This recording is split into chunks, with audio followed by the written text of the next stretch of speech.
The event featured interactive engagements designed to educate women on their political rights, the importance of their voices, and the practical steps to get involved. This initiative is designed to address the underrepresentation of women in Gambian politics, focusing on equipping women with the necessary skills and knowledge to actively engage in political processes. The engagement covers a range of topics including leadership, public speaking, and understanding the electoral system. The president of the Female Lawyers Association of the Gambia, Ms. Ananjai, emphasized the importance of the initiative aimed at empowering women in politics, ensuring that women in the West Coast region are well equipped with the knowledge and confidence to take on leadership roles and shape the future of their communities. The women who take bold steps, we agree, into the political space continue to face barriers such as cultural resistance, intimidation, cyberbullying, lack of mentorship, and limited access to justice. So this program responds directly to those realities. Through the community engagements we are going to be doing for the next few months, the workshops, the media advocacy, and consultation with political parties, we seek to ensure that women understand their civic and political rights, they build the confidence and skills to participate in leadership, and have access to justice where discrimination or intimidation interferes with their political participation. Access to justice in this context goes beyond the courtroom. It means that a woman knows her right to vote, to run for office, to hold public leadership, and to participate in shaping policies and decisions that affect her life. It means she can challenge exclusion, not in silence, but with knowledge, with the law, and with support. Research shows that women's participation in politics in the Gambia is currently very low, with women holding a small percentage of seats in the National Assembly and local government positions. Barriers include cultural and familial expectations, limited financial resources, and political structure that can sideline women.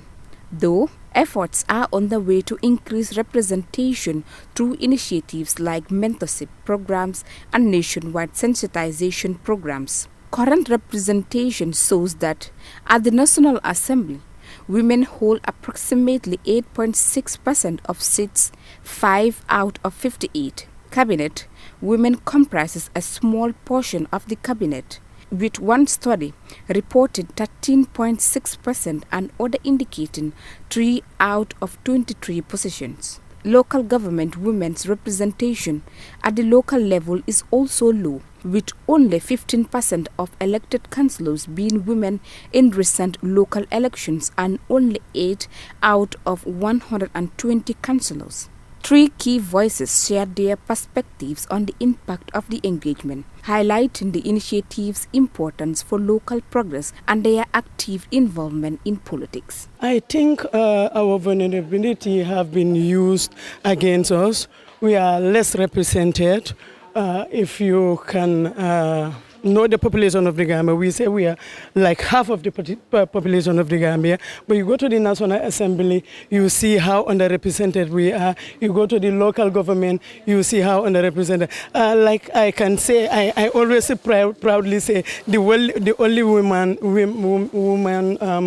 representing the entire nation, the only woman representing a municipal council is from my party, I can say that. But I urge them to increase their speed, to add more women into the fight, because we need them. Definitely we need them. We are the biggest population, and also we are definitely seriously underrepresented.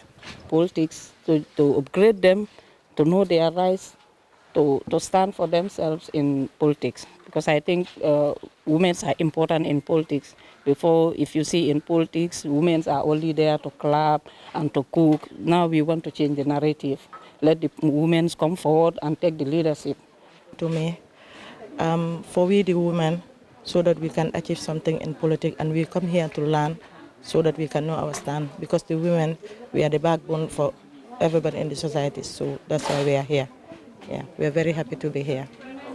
The community engagement event saw resource person Ms. Lala Toure, Deputy Executive Director, National Youth Service Scheme, present a detailed analysis of the obstacles women face in politics, along with proposed strategies to overcome them. Toure's presentation outlined a multifaceted approach to address the barriers. She emphasized the importance of challenging societal norms through education and awareness campaigns, advocating for policy changes to ensure equal access to resources and funding, and implementing measures to protect women from violence and harassment. She also called for greater efforts to promote women's leadership within political parties and increase their representation in government.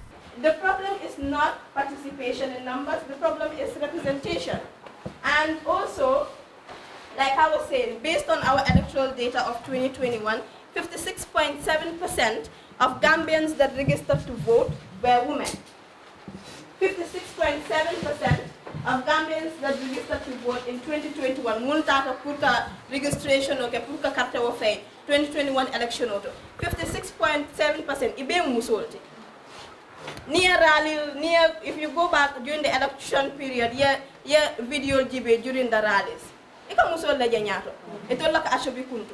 Ito la ka tabiru ke. Ito la ka mobilization oke. Ni rally kanasi. Ito la ka grand walk ke. Right? So that shows political parties understand the role that women play. But why do we not ensure that we just don't stop at supporting them at the grassroots level? Why don't we ensure they actually have a real seat on the table where decisions are made, where they can influence change, where they can influence policy? The event concluded with a strong sense of optimism and determination, with attendees committed to working together to create a more equitable political environment. The West Coast Region Initiative has set a precedent for future engagements, highlighting the importance of collaborative efforts in addressing gender disparities and fostering a more inclusive political environment. For Star TV News, I am Memuna Jaju.